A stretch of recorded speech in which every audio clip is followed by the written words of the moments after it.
রব্বানা তাকাব্বাল মিন্না ইন্নাকা আনতাস সামিউল আলিম। আল্লাহকে বললেন, ও আল্লাহ, বাপ বেটা মিলে তোমার ঘরটা তৈরি করে দিলাম, আল্লাহ এই ঘরটা তুমি আমাদের দুজনের পক্ষ থেকে কবুল করে নাও। বলেন সুবহানাল্লাহ। এবার ঘরটা যখন তৈরি হয়ে গেল, আল্লাহ রাব্বুল আলামিন ইব্রাহিমকে বললেন, ও ইব্রাহিম, ঘরটা যেহেতু তৈরি করে ফেলেছ, এবার ঘরটাকে সুন্দর করে ক্লিন করে দাও, ঘরটার মধ্যে ঝাড়ু দিয়ে দাও। বলেন সুবহানাল্লাহ।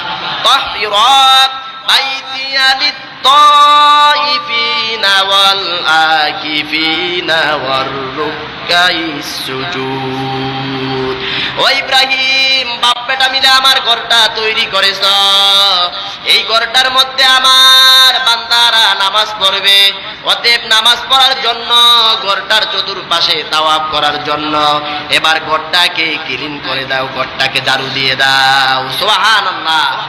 ইব্রাহিম নবীকে আল্লাহ বলতে দেরি, সঙ্গে সঙ্গে ঘরটাকে নিজ হাতে ঝাড়ু দিতে আরম্ভ করলেন। বলেন সুবহানাল্লাহ।